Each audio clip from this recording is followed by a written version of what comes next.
I woke up bright and early just to make sure that I'm here and to really share from my heart. Even though I've worked in this field in various capacities, I've worked as an artist in the military and started actually in high school. But I love today's topic because I can really dive into sharing my heart. Because even though I've had all this great training and exposure, what fuels, I believe, arts and medicine in the way that we really need it to be fueled is the heart of the person that is serving. So no matter what capacity that we're serving in. So I'm actually going to dive right in. Bear with me as I maneuver through the screen sharing, but I think I've got it down pretty quickly. So here I'm gonna grab it right here and share my screen, and that is up, and we're going to start this slideshow presentation from the beginning. There we go. All right, can everybody see that presentation okay? Just give me like a thumbs up in your hands or something. Great. All right, so my topic this morning is the union of arts and health for a better world. And like I said, I'm going to share very much from my personal experience. So here we go. We're diving in, almost like diving in the water. So take that dive into the water. Here we go.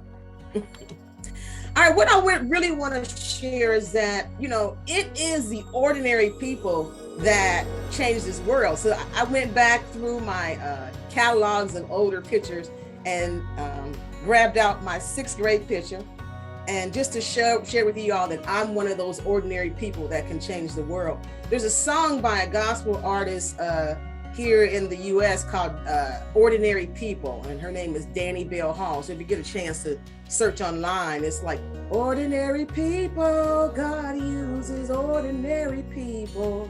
But the thing that really stands out to me is there's a verse in there, and it says, little becomes much when you place it in the master's hands. So it's like seeing that, yes, we add something great to this, but our little bit can change the world. So we're not, locked into thinking that we don't have anything to add, because ordinary people can change the world. All right. So I'm going to talk a little bit about how arts have benefited the health and outcomes of people that I know directly. And so maybe about a year and some months ago, my mom passed away, but I really saw firsthand throughout my lifetime how the arts benefited her health. That's a picture of her 2 months before she passed away in 2020. I'm going to talk about how arts benefited my firstborn child over 33 years ago, who was dealing with some physical ailments that really caused some serious health challenges. And I'm going to end up my discussion with talking about how the arts have benefited my own personal health through my struggles and things that I went through as well. All right, so let's dive in. So the 3 areas of health focus that you'll hear me dive into are my mom. I'm going to talk a little bit about her mental health battle, and how there is still such a taboo on mental health, that I really want to dive into sharing that personal story with you all. I'm going to talk about my son and his physical health challenges that started from when he was born with a pediatric stroke and even the Meconium aspiration syndrome. How can art really stimulate or affect physical health? It can. And I'm going to end, of course, with myself, talking about the healing that has occurred in my own life, beginning with low self-esteem, trauma, and even my divorce after 35 years of marriage. And for those who think that divorce isn't a health issue, it's a trauma and it's a mental health issue that we have to heal through as well. So here we go. So mental health, like I said, a lot of times, is put into this category. Here in the USA, we used to describe when someone had a breakdown, it was all kind of mental health was kind of lumped into this category of what they call nervous breakdown. But we know it can have different areas of focus, from depression, anxiety, schizophrenia, and all other kind of those diagnoses that fall into that particular category. So I dive right into my mom. So how common is mental health? Just a few statistics. I don't want to overwhelm you with statistics, but a few world statistics is that, over 970 million people worldwide have mental health or substance abuse disorder. And those are statistics from 2018. So you can imagine how exponentially that number has grown with COVID. Anxiety is one of the most common forms of mental health, affecting over 284 million people. And then globally, mental health affects women, females, a little bit more than males. And I think from hearing my personal story after I share, you guys will see some of the things that we as women take on as well. So my mom, I kind of shared a collage of her from her youthfulness all the way up until her age. She passed away at age 90. And so for a while there, when mom was having her nervous breakdowns, as I called it then, I was on this path of, I'm going to be a physician. I'm going to be a doctor. I'm going to make her nerves go up. So, when children are kind of trying to understand mental health, in my way, it's like mom was having nervous breakdowns, so I'm going to become a doctor to make her nerves go up. But what I realized is that it was my artwork that really brought joy to her spirits and brought her nerves, what I call up. So I kind of did a photo collage. Mom, of course, by the time she passed away, is mother, grandmother, great grandmother, was there and instrumental in our lives despite the diagnosis of mental illness. And the stigma was so strong that it, people, and even particularly mom, she felt very subconscious about the mental illness diagnosis that she had. So we really didn't really talk about it or call it point blank what it was, even though the entire family knew that it was there and that she was taking medication for it. But once I realized, particularly in my adult years, as I grew older, we began to tap into the different art forms that would impact mom. Like, she loved crocheting, making beautiful blankets and quilts and things for the children. But as I began to get older and opened up my art studio and to do community engagement, mom began to engage even more. So as she aged, even more. So we've got aging, we've got mental health, and we've got all those issues kind of poured into one. She dived into creating some of the most phenomenal pieces of work. Mental health includes so much, you all. Many of you are doctors and professionals, and you know that. But as mom aged and she was using her hands, she began to love, one of the things I love a lot is a gluey type substance called Mod Podge. So we would grab small fabric pieces to do collage pieces. So she was actually using the arts and creating art to exercise her fingers, because at that time she had been, of course, diagnosed with arthritis as well too. And it brought her great joy. So even not only does she work alone, that's a picture of her actually working in her room where she loved the plants, but she also, on the far right, there's a picture of her working in my studio with classes that were in the community, because the art brought a social well-being, psychological well-being, and emotional well-being by connecting with other people too.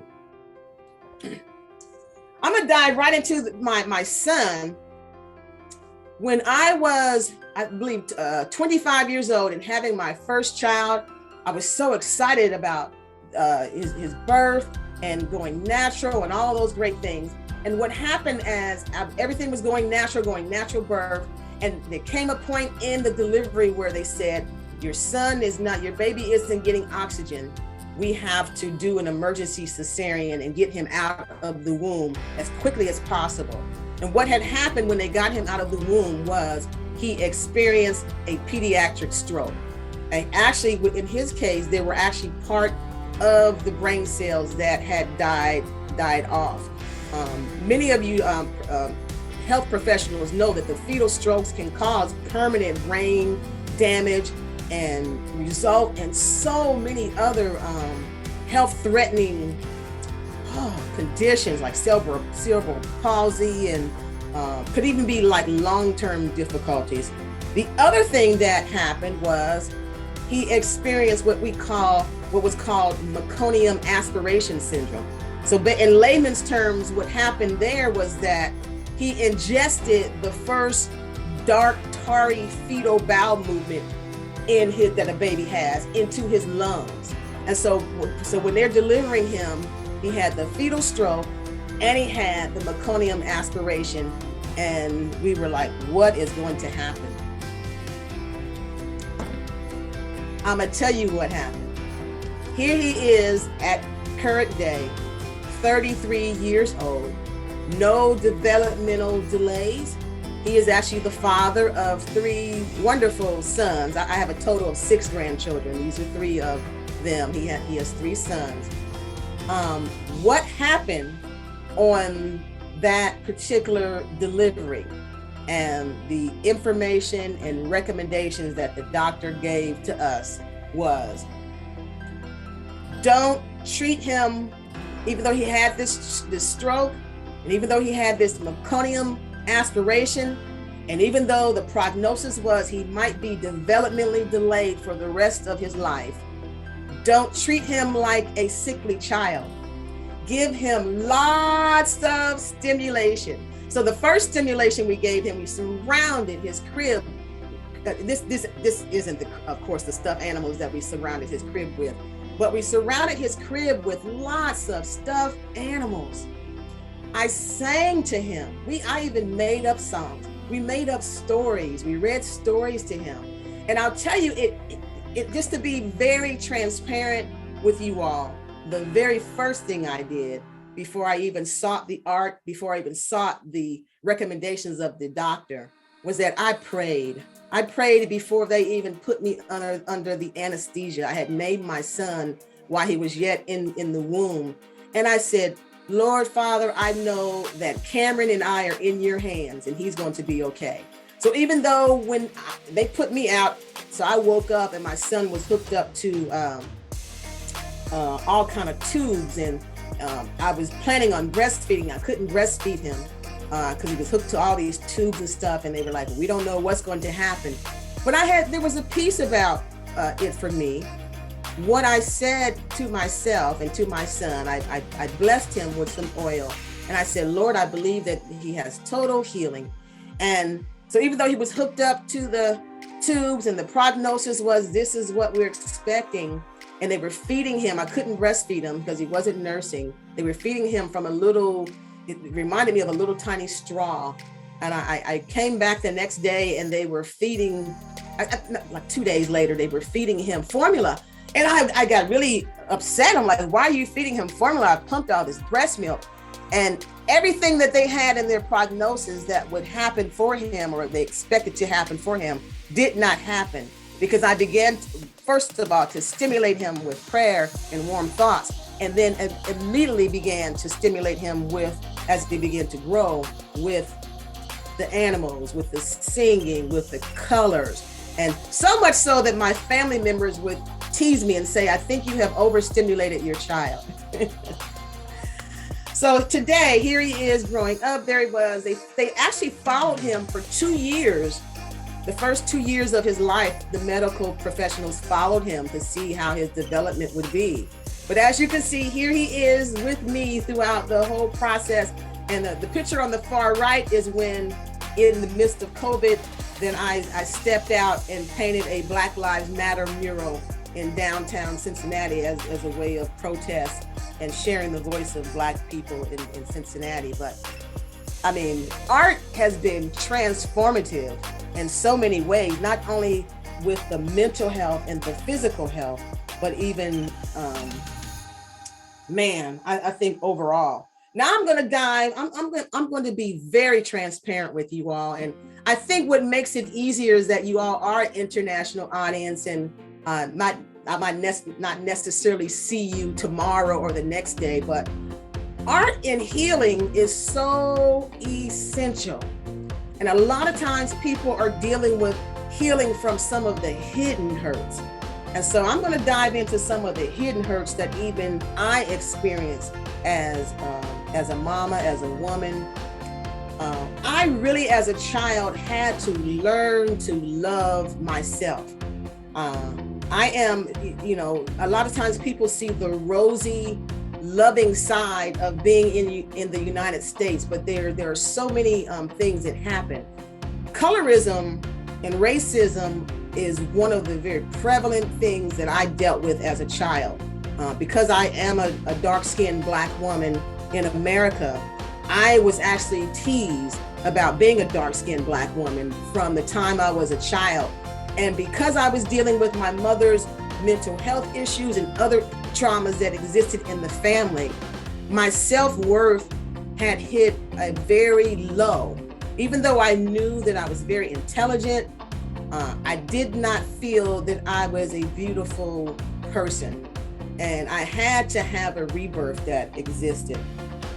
So the three major health issues I'm gonna dive in, how the arts have really helped to transform me, was one, from the low self-esteem to the childhood trauma, my mother's mental health issues. My father left the family when we were younger. We grew up very, very poor. A lot of times people see the USA as the land of opportunity and wealth and abundance, but poverty exists here as well.